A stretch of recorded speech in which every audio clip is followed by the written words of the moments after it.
Si vous n'avez jamais vu de zélotes dans l'évangile, parce que le véritable zélote, ce n'est pas notre frère Serge. Moi, je suis un premier zélote. Parce que j'ai donné la définition de ces zélotes-là. Nous sommes des hommes qu'on a déjà tués depuis longtemps. Un cadavre qui marche. Amen. Que Dieu soit loué. Amen. Alors sans plus tarder, nous allons prendre notre texte de 1 Roi 18. 1 Roi 18 à partir du verset 37. Aujourd'hui, on va mettre un point virgule et permettre qu'un autre prédicateur vienne nous donner encore la sémence. Amen. Amen. 1 Roi 18 à partir du verset 37. Je lis au nom de Jésus-Christ. Amen. Réponds-moi, Éternel. Réponds-moi, afin que ce peuple reconnaisse que c'est toi, Éternel, qui est Dieu, et que c'est toi qui ramènes leur cœur. Et le feu de l'Éternel tomba, et consuma l'holocauste, le bois, les pierres et la terre. Et il absorba l'eau qui était dans le fossé. Quand tout le peuple vit cela, ils tombèrent sur leur visage et dirent, c'est l'Éternel qui est Dieu. C'est l'Éternel qui est Dieu.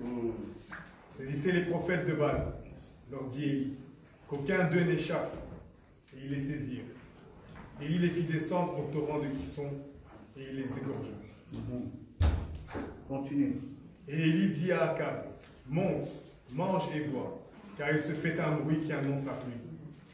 Akab monta pour manger et boire, mais Élie monta au sommet de Carmel et se pencha contre terre. Il mit son visage entre ses genoux et dit à son serviteur, monte, regarde du côté de la mer. Le serviteur monta et regarda. Et il dit, il n'y a rien. Élie dit 7 fois, retourne.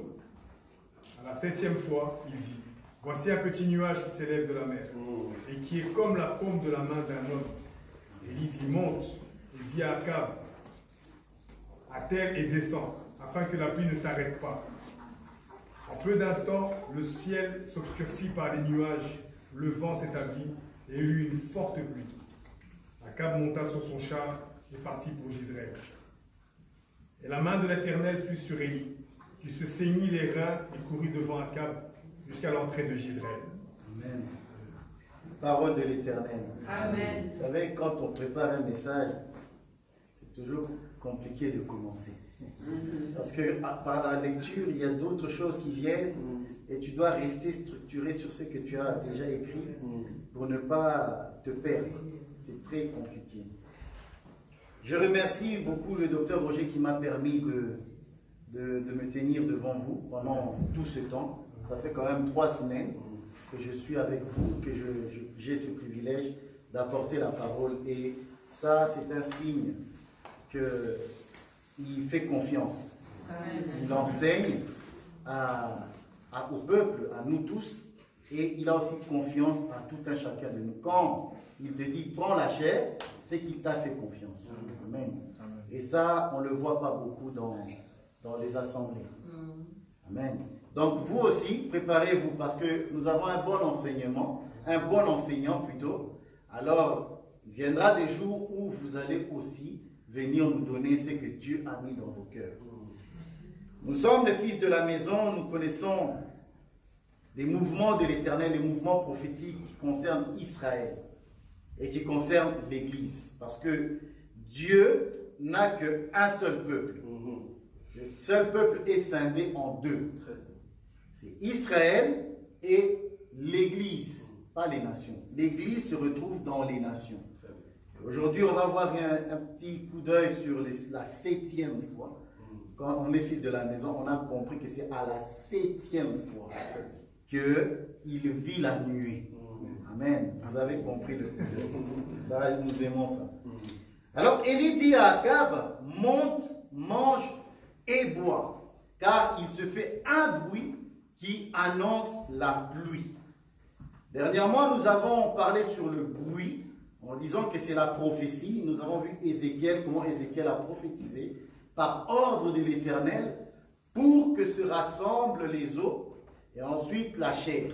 Nous avons dit que les os représentent ce qui est à l'intérieur. Or, ce qui est à l'intérieur du corps, c'est l'Église. Parce que nous sommes du dedans. Mais dans la chair, parce qu'il faut que la chair aussi croisse, prenne place, ça c'est la partie qui concerne Israël. Le temps d'Israël arrivera. Et la Bible me dit, c'est dans Amos, je le lis vite fait, vous connaissez ce verset. Amos 3 au verset 7. Car le Seigneur, l'Éternel, ne fait rien sans avoir révélé son secret à ses serviteurs les prophètes. Voilà, c'est ici que je vais commencer. Dieu a toujours prévenu. Dieu, avant de faire quelque chose, il prévient, il annonce ce qu'il va faire. C'est comme ça aussi que nous avons compris qu'au commencement, lorsqu'il dit « Créons l'homme à notre image », il est en train de révéler son secret à son peuple. Et quand Dieu révèle son secret, c'est pour préparer son peuple à un événement. Un événement grandiose qui va impacter l'humanité. Il ne fait rien sans avoir révélé son secret à ses serviteurs, les prophètes. En cela, je vois Noé. Je suis dans le livre de Noé, c'est Genèse. Dieu dit, la Bible dit que Noé trouva grâce auprès de l'Éternel. Alors Dieu lui dit, fais une arche. C'est ça, hein? Il lui dit, fais une arche parce que tu as trouvé grâce à mes yeux. Parce que je vais envoyer le déluge. Dieu prévient Noé, pourquoi? Parce que Noé a trouvé grâce. Noé et sa famille. Parce que Noé n'a pas construit l'arche tout seul. Hein. Il a été avec sa famille, il avait ses fils qui étaient avec lui. Amen. Bon, ça, ce n'est pas écrit. Hein. Mais nous comprenons que Dieu ne fait rien sans ses fils. Parce que Noé, c'est le père. Et les fils représentent aussi le fils. Hein? Nous sommes le fils. Dieu, c'est notre père, mais nous travaillons avec Dieu. Hein? Nous travaillons. C'est comme ça que Paul va dire, nous sommes ouvriers avec Dieu. Donc, lorsque le père travaille, le fils aussi travaille. Amen. Donc, Noé a travaillé avec ses fils. Pourquoi? Parce que tout simplement, un événement va arriver. Et Dieu les prévient de cet événement. Et pour cela, il faut que Noé travaille avec ses fils. Parce que le déluge, en réalité, c'est la pluie abondante. Or, nous avons défini la pluie, et nous définissons selon la parole de Dieu, que la pluie, c'est la parole de l'Éternel. C'est l'enseignement. Mais il faut que cet enseignement grandisse. Pourquoi? Parce que si l'enseignement ne grandit pas, l'arche ne peut pas monter. Pour que l'arche monte, puisse se mouvoir sur l'eau, il faut que l'eau soit abondante. Nous voyons que l'eau, ici, va symboliser aussi un jugement. C'est comme ça que la Bible va dire que dans les derniers jours, le monde sera rempli de la connaissance de l'Éternel. C'est toujours dans les prophètes. Comme les eaux recouvrent les eaux couvrent le fond de la mer. Voilà, c'est ça. Il faut que les eaux soient abondantes pour que l'arche puisse se mouvoir, donc bouger, pour monter au-dessus des montagnes et avancer et aller à Ararat. Si l'eau n'est pas abondante, ce n'est pas possible. L'arche ne peut pas bouger. Or, je dis que l'eau ici représente la parole et l'enseignement. Donc, il faut que l'enseignement soit abondant pour que nous puissions nous élever, pour que nous puissions nous puissions nous envoler. Amen. C'est ça. Mais cette parole, cet enseignement que nous recevons, c'est aussi un jugement. Paul va dire, nous sommes pour les uns une odeur, une bonne odeur donnant la vie. Mais nous sommes pour d'autres une mauvaise odeur donnant la mort. C'est ça la parole. La parole de Dieu, nous l'écoutons partout aujourd'hui. Que ce soit sur Internet, que ce soit sur les réseaux, on l'entend partout. En bien comme en mal, on l'entend. Et Dieu touche ceux qui appartiennent au royaume et les envoie dans les assemblées. ceux qui appartiennent à Dieu partiront avec Dieu. Mais nous voyons la parole de Dieu partout. Or, cette parole est une bénédiction pour les uns, est une malédiction pour d'autres. Pourquoi? Parce que lorsque Noé travaille avec ses fils, les autres ne travaillent pas. Et Jésus va dire dans Matthieu 24, je crois, il dit, ça sera comme au jour de Noé. Il prend le jour de Noé pour enseigner l'enlèvement, pour enseigner ce qui va arriver. Nous avons lu ici que Dieu ne fait rien sans avertir ses serviteurs, les prophètes, de son secret. Donc Jésus aussi doit nous avertir. Il doit nous prévenir. Pourquoi? Parce que nous devons prendre garde à ces choses-là. Nous devons les porter dans nos cœurs, comme Marie pouvait porter la parole que l'ange lui avait donnée. Et la Bible me dit que Marie porta ces choses dans son cœur. Elle les gardait et elle repassait cela sans cesse en elle. Nous aussi, c'est pour cela que le Seigneur nous prêche de plusieurs manières, que ce soit dans les enseignements, que ce soit dans les chants, que ce soit par Internet. Le Seigneur ne cesse de nous rappeler ces choses, parce que c'est son travail. La Bible dit que le Saint-Esprit viendra et il vous rappellera ces choses.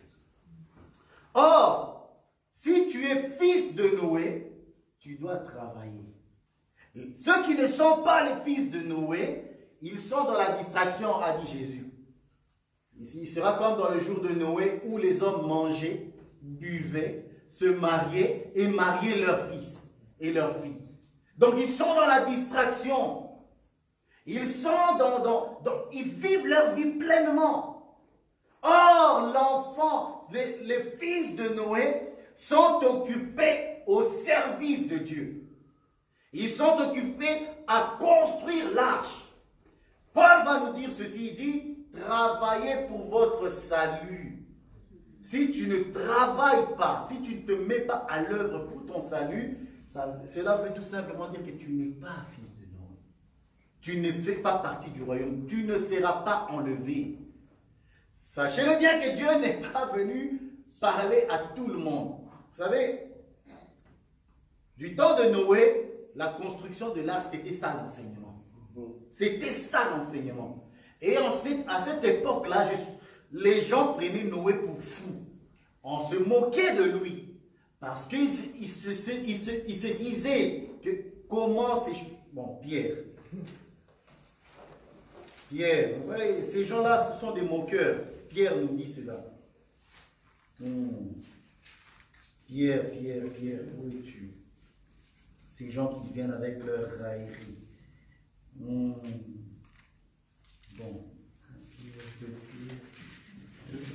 Attendez, 3, je sais que c'est 3.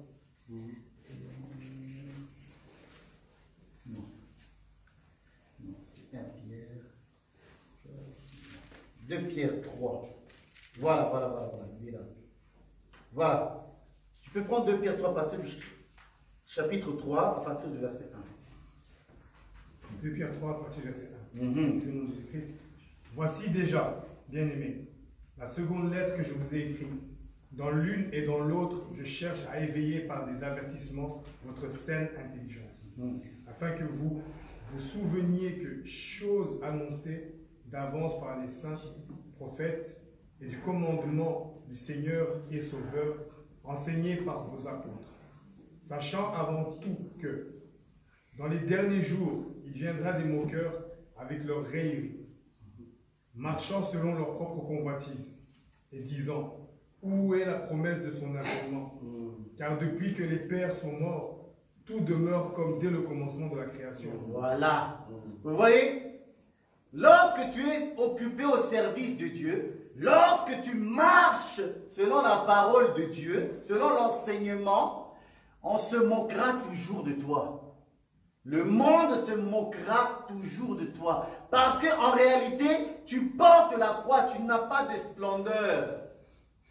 Parce que la croix, en réalité, c'est quelque chose qu'on n'aime pas regarder.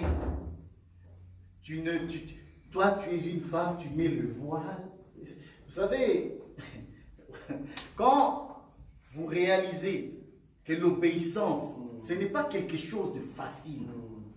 L'obéissance va t'enlever toute la splendeur que tu as. Parce que devant Dieu, Dieu ne regarde pas l'apparence, il regarde le cœur. Or, par l'apparence, Dieu nous demande d'obéir. Quand tu es une femme et qu'on te dit, mais tu dois te voiler pendant la prière, ça c'est... Il faut avoir l'Esprit de Dieu pour accepter ça. De nos jours, il faut avoir l'Esprit de Dieu. Pourquoi? Parce que l'image de la femme est tellement embellie qu'elles se voient mal. Elles ne veulent pas qu'on ne voie pas leur splendeur. Parce que la femme aujourd'hui veut qu'on voit qu'elle est belle, qu'elle est jolie. Pourquoi va-t-elle se priver de ça? Il faut aller voir dans d'autres églises, vous verrez. Les cheveux, le maquillage, les vêtements, même les vêtements. Mais c'est scandaleux. Et c'est ces gens-là qui sont à la chair, qui se disent prophétesses, habillées d'une façon très vulgaire, avec des cheveux qui n'ont... Donc, même Nicki Minaj ne fait pas ça. Non mais... Et elles se disent prophétesses.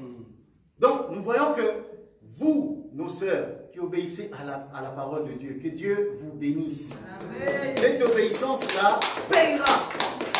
Parce que c'est l'obéissance. La Bible me dit que l'obéissance vaut mieux que les sacrifices. Amen. Les gens sont occupés à faire des sacrifices, alors que Dieu ne regarde même pas ça. Tu n'obéis pas.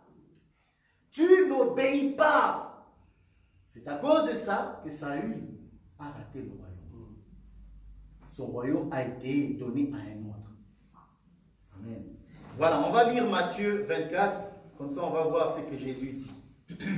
Donc quand tu es occupé, Matthieu 24 à partir du verset 37, quand tu es occupé à servir Dieu, le fait que tu te dépouilles, que tu ne marches pas comme tout le monde, tu es occupé à la construction de l'arche. Et puisque tu es occupé à cette construction, avant que la pluie ne vienne, tu vas être moqué. Tu vas être moqué, que tu ne le veuilles ou pas, tu vas être moqué. Vous savez, même surtout au milieu du travail. Parce que dans notre travail, vous savez, nous voyons tellement de choses. Il y a une tolérance, bon, c'est leur politique, hein, c'est le monde. Où tu vois, je vois un bouquet de fleurs arriver. Je vois un bouquet de fleurs arriver et je vois une femme qui prend un bouquet de fleurs. Moi, je dis, ah, son mari lui a fait un cadeau, voilà. Non, non. Elle me dit, non, non, ce n'est pas pour c'est pas mon mari qui m'a donné ça. Je vais offrir ça à ma femme. Mais attendez, vous savez, silence complet. Je fais, ah, Seigneur. Une femme qui va commander des fleurs pour offrir à sa femme. Tu ne peux pas porter un jugement. Tu portes un jugement, on te met bête dehors. Parce que là-bas, ça c'est permis. Un autre vient un jour me présenter son... Bon, soit. Pour dire quoi? Quand tu es occupé à construire l'arche, à construire ta vie avec Jésus, ton opinion, ta foi, lorsque tu mettras ça en lumière, on se moquera de toi. Parce qu'ils ne veulent pas de ça. Ils ne veulent pas de ça. Pour eux, c'est absurde. C'est d'une absurdité atroce. Matthieu 24. Ce qui arrivera du temps de Noé arrivera de même à l'avènement du Fils de l'homme. Car dans les jours qui précédèrent le déluge, les hommes mangeaient et buvaient, se mariaient et mariaient leurs enfants, jusqu'au jour où Noé entra dans l'arche.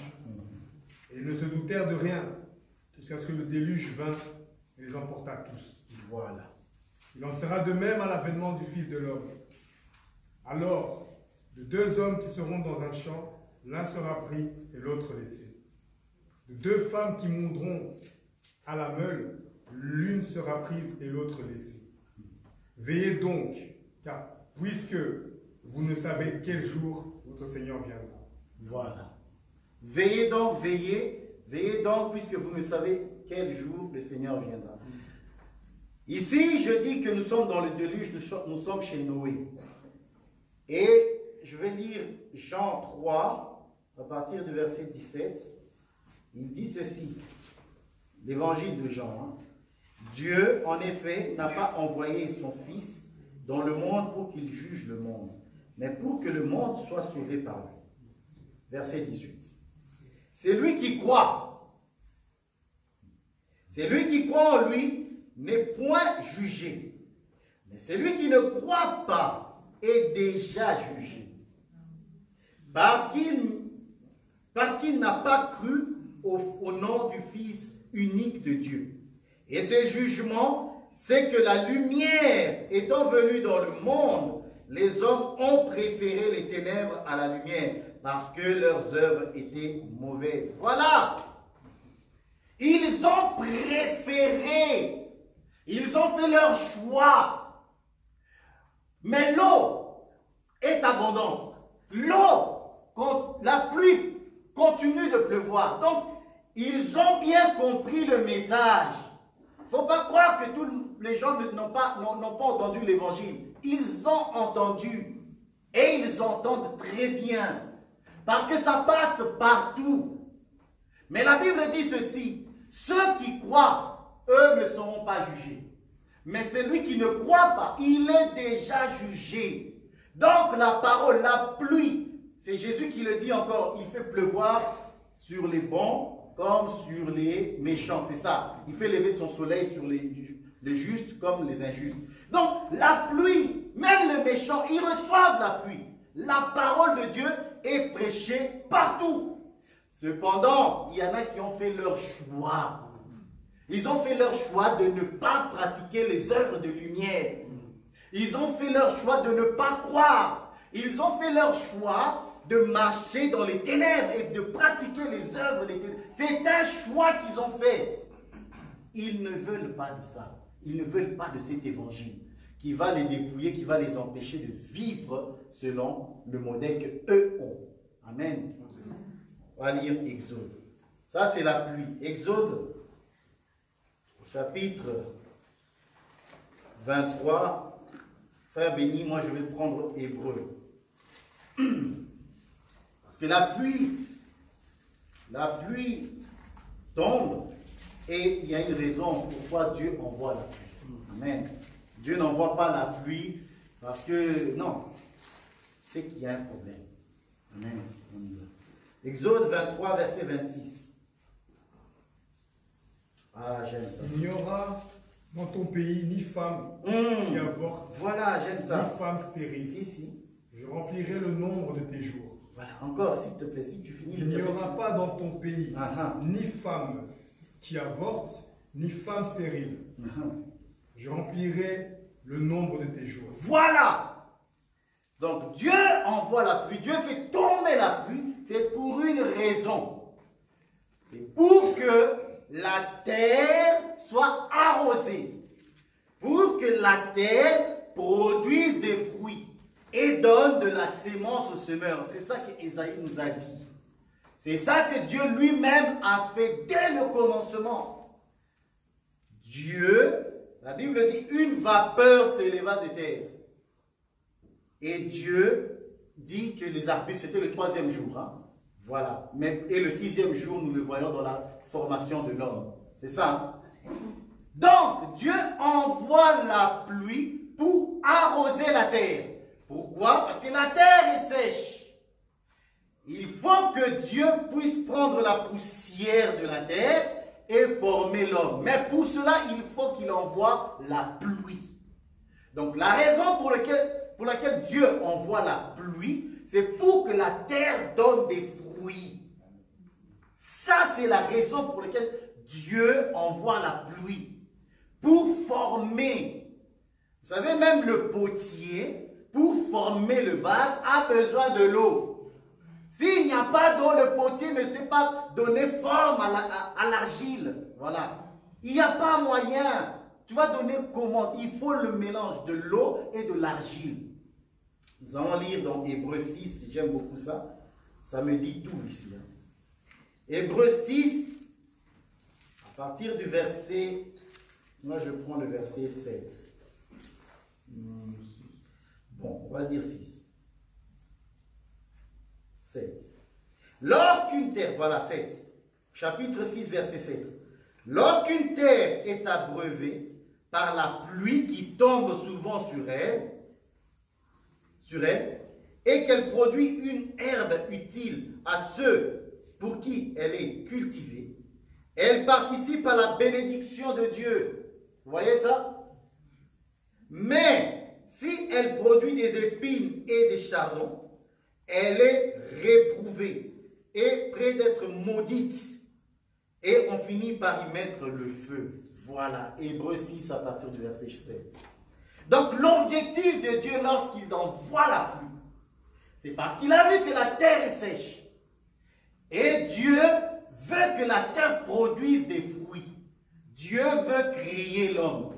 Donc il doit envoyer la pluie pour pouvoir pour que la terre soit malléable, voilà. Et que cette terre produise des fruits. Donc si aujourd'hui tu entends la parole, frère, Dieu a un but.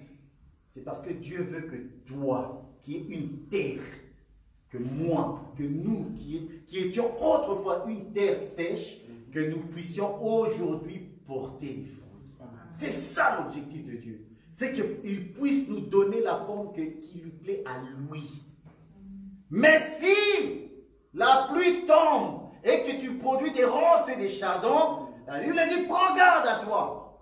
Parce que tu es prêt à être maudit. Parce que si tu ne produis pas de fruits, je le dis encore, l'eau va monter, va soulever l'arche et l'arche va partir. Si tu restes et tu es maudit, à moins que tu sois la Vierge folle. Parce que la Vierge folle, elle n'est pas maudite. C'est qu'elle a été distraite. Elle sera sauvée par le moyen de la persécution. Mais il y en a d'autres, ceux qui ne sont pas la Vierge folle ni Israël, ceux-là vont mourir parce qu'ils sont déjà jugés. Parce qu'il y a la mort et il y a la seconde mort. Amen. Ceux qui vont mourir pour la seconde fois, il n'y a plus moyen. Et ceux qui ne croient pas en ces temps-ci, eh ben, ils sont déjà jugés. Amen. Amen.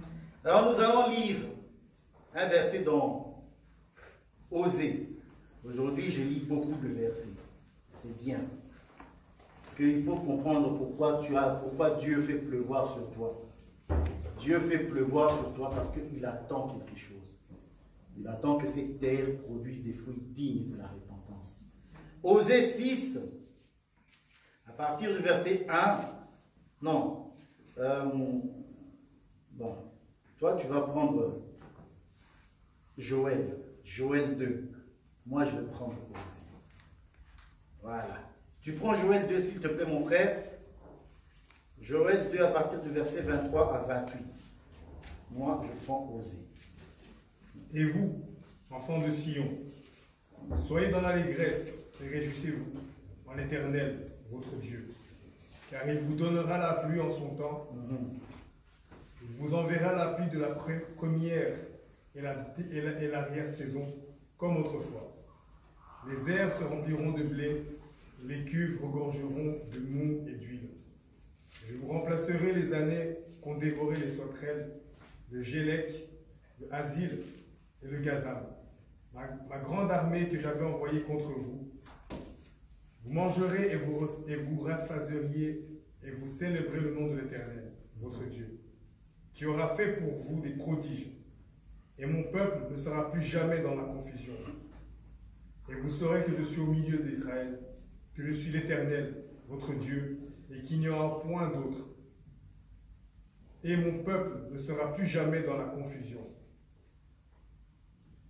Après cela, je répandrai mon esprit sur toute chair.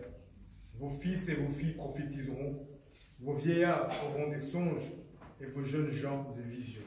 Amen. C'est ça. Je lis maintenant le livre d'Osée, au chapitre 6, il dit ceci. Venez, retournons à l'Éternel, car il a déchiré, mais il nous guérira. Il a frappé, mais il bandera nos plaies. Il nous rendra la vie dans 2 jours. Le troisième jour, il nous relèvera. Et nous vivrons devant lui. Connaissons, cherchons à connaître l'Éternel. Sa venue est aussi certaine que l'aurore. Il viendra pour nous comme la pluie du printemps qui arrose la terre. Amen. Donc, lorsque Dieu vient à son peuple, il vient à son peuple comme la pluie. C'est ce que dit le livre d'Osée, le prophète Osée. Lorsque Dieu va venir, il va venir sous forme de pluie. Parce qu'il vient pour arroser son peuple. Or, la pluie, c'est la sémence de l'homme. Parce que le ciel va représenter l'homme et la terre, la femme. Donc, l'homme va donner sa sémence à sa femme pour que la femme porte l'enfant. Et cet enfant, la femme doit garder. Et il va administrer des ouvriers qui vont faire en sorte que la femme ait tout ce dont elle a besoin. Ça, c'est le ministère. Amen. Voilà. Mais Dieu, lorsqu'il vient à son peuple, il vient en tant que pluie. Voilà. Il vient en tant que rabbi pour enseigner son peuple, pour lui donner la sémence. Et j'aime beaucoup dans le livre de Joël, oui, au verset 23, il dit « Et vous, enfants de Sion, soyez dans l'allégresse et réjouissez-vous en l'Éternel votre Dieu, car il vous donnera la pluie en son temps. Il vous donnera la pluie en son temps. » Alors, lorsque nous lisons les prophètes, nous devons comprendre que Dieu parle. Quand il dit temps, il y a un temps pour l'Église et il y a un temps pour Israël. C'est alors qu'il va dire dans la suite de ce que nous avons lu, il enverra la pluie de la première saison et il enverra la pluie de la seconde saison, de l'arrière-saison. Donc nous avons deux pluies. Donc il y a la pluie de la première saison. Ça, cette pluie-là a commencé du temps des apôtres. C'est la pluie de la première saison jusqu'à aujourd'hui. Nous sommes dans la pluie de la première saison. Parce que nous sommes les premières personnes qui vont bénéficier de cette pluie. Il dit en son temps. Et la parole va me dire ceci dans Galates. Lorsque le temps fut accompli, Dieu a envoyé son fils, né d'une femme née sous la loi, pour nous racheter. Donc, ce que je comprends avec tous ces textes, c'est que nous sommes dans le temps de Dieu. Et quand tu es dans le temps de Dieu, ça veut dire que tu es dans le temps du Fils. Et quand tu es puisque tu es dans le temps du Fils, ça veut dire que tout ce que tu demandes, il te le donnera. Parce qu'il a dit, au temps, en son temps, Dieu vous enverra la pluie. Vu que nous sommes au temps de Dieu et que nous sommes au temps du Fils plutôt, nous savons que tout ce que nous allons demander, Dieu nous l'accorde. C'est pour ça que le prophète va dire, réjouissez-vous. Et moi je te dis, réjouis-toi parce que tu es au temps de Dieu, au temps de son Fils. Et vu que tu connais son Fils, il t'a révélé, parce que c'est une révélation, il t'a révélé son Fils, le temps de son Fils. Bien-aimé, sois heureux. Amen. Sois heureux, ne t'inquiète pas. Les prophètes, les apôtres qui nous ont prêché ces choses-là, ils ne sont pas fous. Il dit au peuple, réjouissez-vous. Quand Paul dit réjouissez-vous, et il le répète, réjouissez-vous encore dans le Seigneur, il n'est pas fou. C'est parce que nous sommes au temps du Fils. Et qu'au temps du Fils, nous n'avons pas à craindre quoi que ce soit. Amen. Donc, nous avons deux pluies. La pluie de la première saison qui est la pluie qui tombe depuis les apôtres. Et la pluie de l'arrière-saison, c'est ce que Élie a vu. Élie, lorsque Élie voit la pluie de l'arrière-saison, j'aime ça. Ah, j'aime ça parce que ce que je vais dire par rapport à la pluie, bien que nous le connaissons, moi, ça me fait du bien. Ça me fait du bien. Parce que nous voyons que Élie va prier. Il va dire, Dieu d'Abraham, d'Isaac, de Jacob, qu'on sache que tu es Dieu et que je suis ton serviteur. Et Dieu va exaucer Élie. Ensuite, Élie va aller à la prière. Mon serviteur va monter. Il va monter la première fois. Il va monter la deuxième fois. Il va monter la troisième jusqu'à la septième. Et c'est à la septième fois, j'aime la précision de la Bible, c'est à la septième fois seulement qu'il voit la pluie. Donc, avant la septième fois, Israël ne peut pas voir la pluie. Donc, tant que le dernier royaume qui va les persécuter ne sera pas là, Israël ne verra pas la pluie. C'est à la septième fois seulement que le serviteur, or le serviteur qui voit la pluie, ça c'est Israël. Maintenant, à la septième fois, que Israël peut voir la pluie. Cependant, pour l'instant, la pluie est de notre côté. Amen. Israël va. Amen. Ah, j'aime ça. Vous savez, quand on lit la Bible et que quand on a ça, vous savez, tout ça c'est parce que les fondements qui sont en moi sont corrects. Quand tu as l'enseignement, tu comprends la Bible. Nous avons cette grâce. Vous savez, moi, je n'élève pas un homme. Parce que même cet homme-là, il m'appartient. Parce que Paul dit, nous vous appartenons. Ce sont des dons de Dieu. Que ce soit l'apôtre, que ce soit le prophète, ce sont des dons que Dieu a donnés pour nous. Dieu nous a donné un don fort et puissant pour nous former. Pour que nous ne soyons pas comme les autres qui sont dans la distraction. Donc je bénis le don de Dieu qui est au milieu de nous. Ah oui, je bénis le don de Dieu parce que je sais que par ce don, il y en a plusieurs qui vont aussi sortir, qui parleront. Vous savez, il ne faut pas être timide. Ne soyez pas timide dans l'assemblée. On est frères. Tu as les fondements. Moi, je crois que tu as les fondements. Et le jour que toi, tu parleras, on sera aussi dans la joie. Amen. Amen. Voilà. Donc, nous disons que la pluie de la première saison, c'est ce que nous avons actuellement, et que la pluie de l'arrière-saison, c'est ce que Israël recevra. Mais d'un autre point de vue, là je vais prendre un autre point de vue sur la même chose. La pluie de la première saison, c'est un gage. C'est un gage que Dieu a donné à l'Église. Mais ce n'est pas la totalité. Ce que nous avons aujourd'hui, le Saint-Esprit que nous avons aujourd'hui, c'est un gage. Mais la pluie de l'arrière-saison, tu ne l'auras que lorsque tu partiras, lorsque nous partirons. Alors nous recevrons la pluie de l'arrière-saison, là-haut. Ça, c'est d'un autre point de vue. Donc, aujourd'hui, tu as la pluie de la première saison. Demain, la pluie de l'arrière-saison. Donc, persévérons. Amen. Amen. Voilà. Alors, nous allons voir la pluie dans l'histoire de Jairus. Parce que Jésus était la pluie. Hein? Jésus, c'est la pluie abondante pour l'Église. Cette pluie-là va se déplacer. C'est une pluie qui se déplace. Il ne reste pas sur place. Marc 5.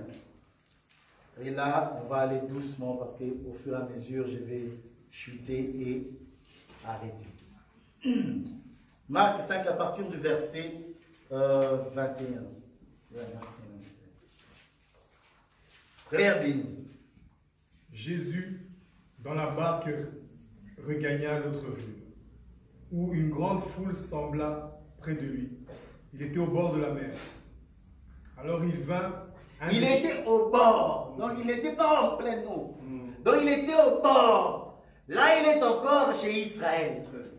Il est au bord de la mer. J'aime ça. Le bord, c'est la séparation entre l'eau, la mer, et le sable. Lui, il est entre... c'est l'Apocalypse. Donc ça, c'est l'homme de l'Apocalypse. Qui a mis les pieds sur les sables et sur la mer. Donc ça, c'est l'homme de l'Apocalypse. Là, il parle à Israël. Amen. On y va, mon frère. Alors vint un des chefs de la synagogue, nommé Jairus, qui l'ayant aperçu se jeta à ses pieds. Il lui adressa cet instant de prière. Ma petite fille est à l'extrémité. Viens, impose-lui les mains, afin qu'elle soit sauvée et qu'elle vive. Sors. Jésus s'en alla. Pardon. Merci. Jairus, c'est l'image des patriarches. La fille qui va mourir ici, je le prends comme l'image d'Israël qui est à l'extrémité. Israël est dans l'extrémité, n'est pas encore mort. Elle va mourir par la suite. Parce qu'à un moment donné, faisant chemin, on va lui dire, arrête de déranger le maître. Ta fille est morte, laisse. Mais Jésus va consoler cet homme, va dire, crois, ta fille va vivre. Amen. Cependant, ici, la Bible dit, Jairus tomba à ses pieds. Voilà, j'aime ça. Jairus tomba à ses pieds. Bien aimé, les pieds vont représenter l'évangile, nous le savons. Les pieds vont représenter l'héritage. Parce que si Jésus ne lave pas tes pieds, tu ne vas pas hériter. Les pieds, la Bible dit, la postérité de la femme t'écrasera la tête. Et nous avons compris que les pieds c'est l'évangile de Christ. Jésus étant le Christ. Or, nous avons deux pieds. Deux pieds, ça veut dire les fondements. Des apôtres et des prophètes. Si tu n'as pas les deux pieds, frère, tu ne sauras pas marcher. Et là, Jairus va se jeter aux pieds de Jésus. Donc, bien aimé, je t'exhorte à te jeter au fondement. Parce que si tu te jettes au fondement dans l'évangile de Jésus-Christ et que tu fais des instants, il va t'exaucer. Mais il faut tomber à ses pieds. Il ne faut pas aller l'embrasser. Non, ici, aujourd'hui, on n'est pas là. On est dans les pieds. Donc, les pieds ici, c'est l'abandon. C'est un homme qui s'humilie. Amen. Un homme qui s'humilie parce que sa fille est à l'extrémité. Or, la fille qui est à l'extrémité d'un autre point de vue, c'est aussi le problème que tu peux avoir. Donc, peu importe le problème que tu as, bien aimé, jette-toi seulement et fais des instants de prière. Oh, la Bible me dit que lorsque Jairus a fait des instants de prière, Jésus, il n'a rien dit. La Bible dit, il s'en alla avec lui. J'aime ça. Et là, j'ai compris que Daniel, au moment où tu as fait la prière, frère, crois que Jésus est avec toi. Amen. Au moment où tu as fait tes instants, tu t'es jeté aux pieds, tu t'es abandonné, tu crois à cet évangile, crois que Jésus est avec toi. Il marche avec toi pour aller résoudre ton problème. Donc, persévère, crois. Tu es en train de faire la marche avec Dieu. Parce que lorsque Daniel a commencé la prière, dans la tête de Daniel, il n'a jamais dit, moi, Daniel, je vais faire 21 jours. Jamais. Moi, qu'on me le montre. Où Daniel dit, non, je vais faire 21 jours. Non.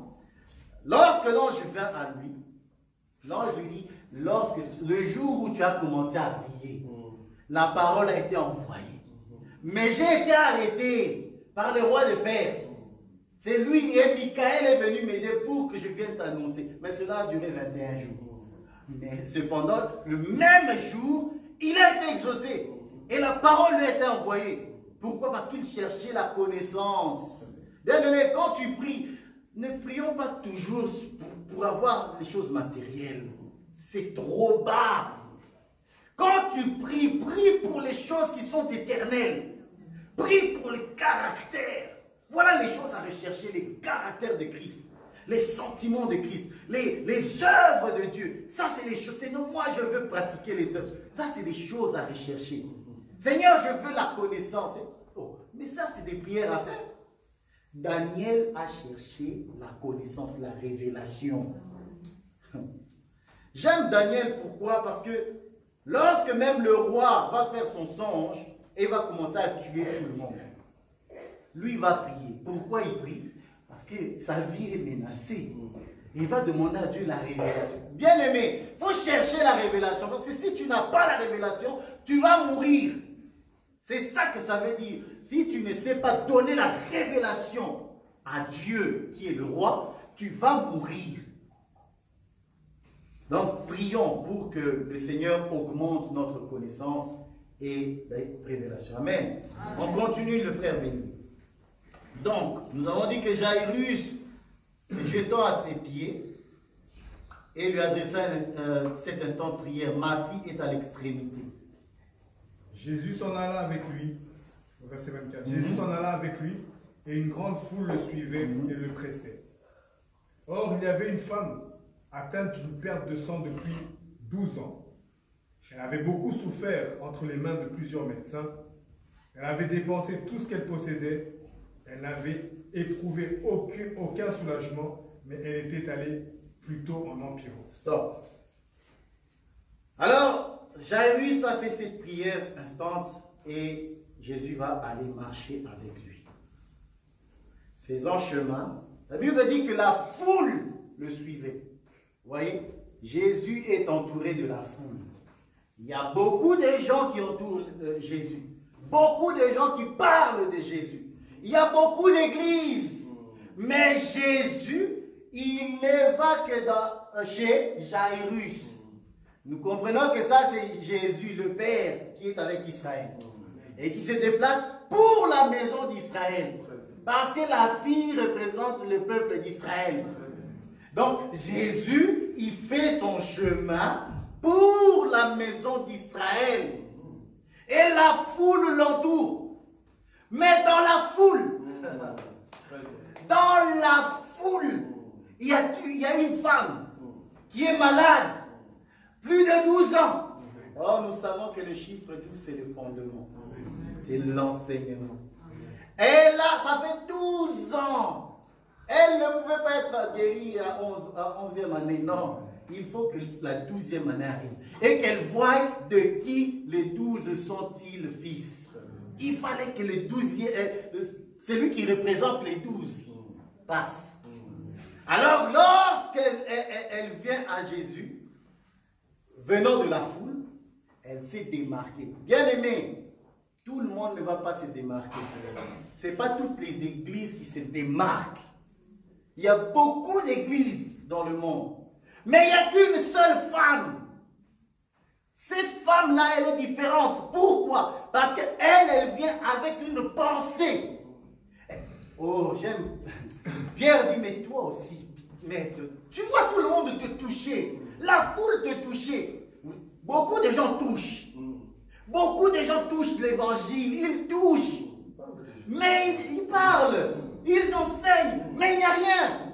Il n'y a pas de puissance qui sort. Mais elle, vu qu'elle avait la foi, parce qu'elle s'est dit en elle-même, si seulement je puis toucher les vêtements, je serai libre. Et c'est ce qui est arrivé. Or, nous savons que les vêtements vont représenter l'enseignement. Parce que la Bible dit au jour de Joseph, lorsqu'il s'est échappé de la femme de Potiphar, les vêtements sont restés. Les vêtements sont restés aux mains de la femme. Et cette femme a dit, si seulement je puis toucher ces vêtements. Parce qu'en réalité, le vêtement, c'est aussi l'enveloppe. C'est le corps de Jésus. Ah, ça, c'est le corps. Parce que l'esprit, c'est autre chose. Ah, ça, c'est le corps. Or, le corps, ici, je veux prendre ça comme l'enseignement de l'animal. Parce que le vêtement, c'est l'animal. Voilà. Les vêtements, c'est l'animal. Il faut toucher les vêtements de l'animal. Tu veux être guéri, c'est l'animal qui est mort. Touche seulement ses vêtements. Prends seulement en main son enseignement. Et tu verras si Dieu ne te guérit pas. Amen. Voilà. Donc, nous avons la foule qui touche Jésus, mais rien ne se passe. Seulement une seule femme a touché avec la conviction que si elle touche, si elle le touche de cette manière, avec la foi, elle va être guérie. Alors toi aussi, si seulement tu te dis en toi-même, par l'enseignement, parce que c'est l'enseignement qui nous donne, qui renouvelle notre intelligence, afin que nous sachions comment nous approcher.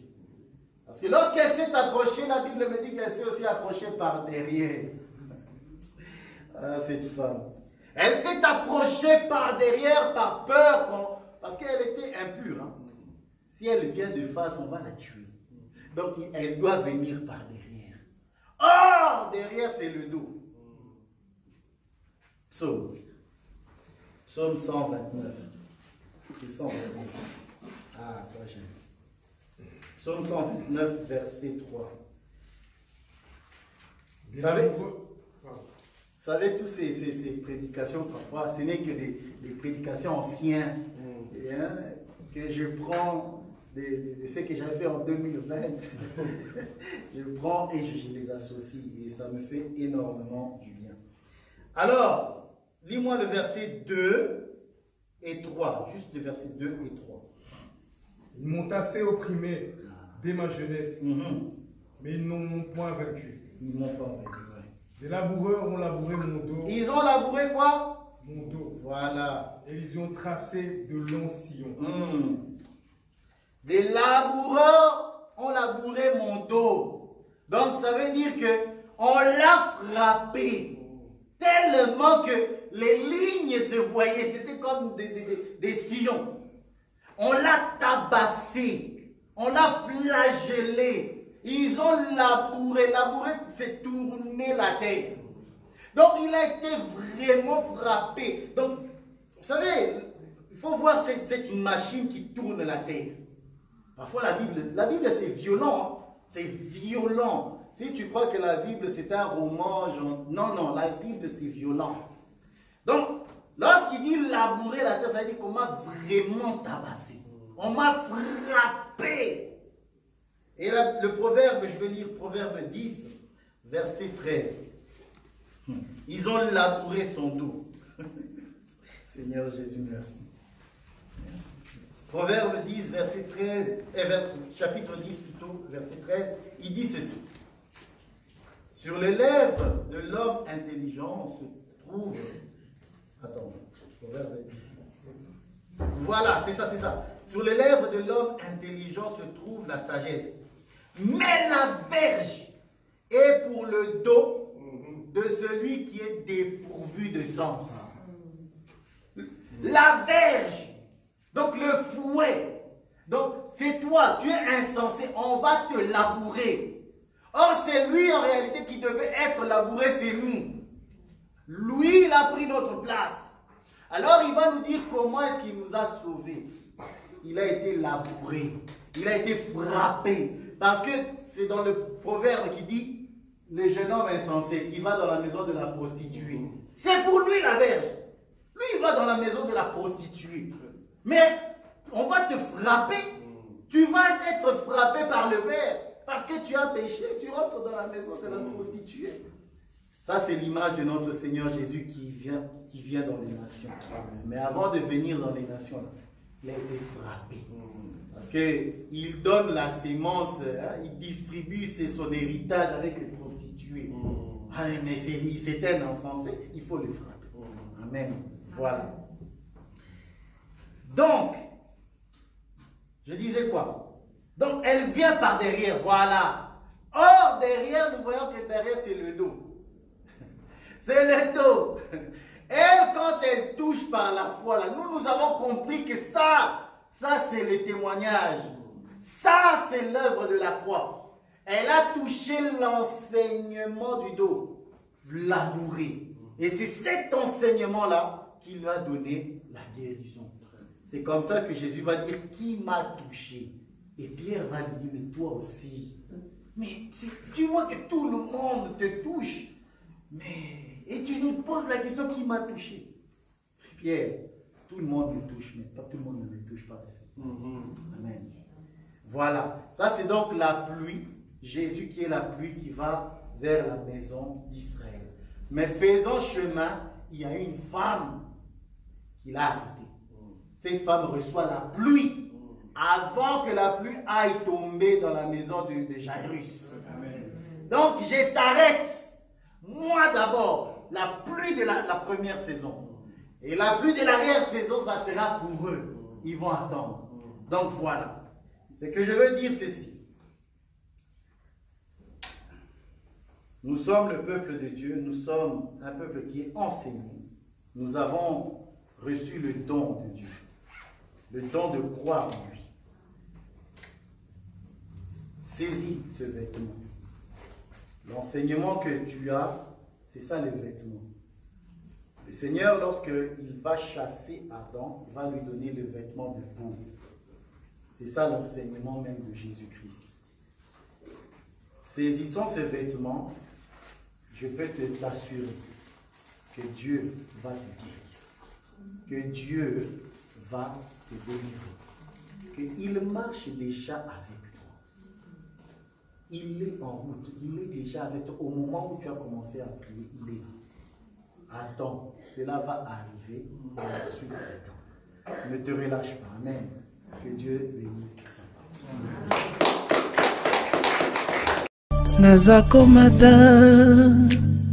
Nazakomata ngai, nazakomata ngai, nga nazakomata.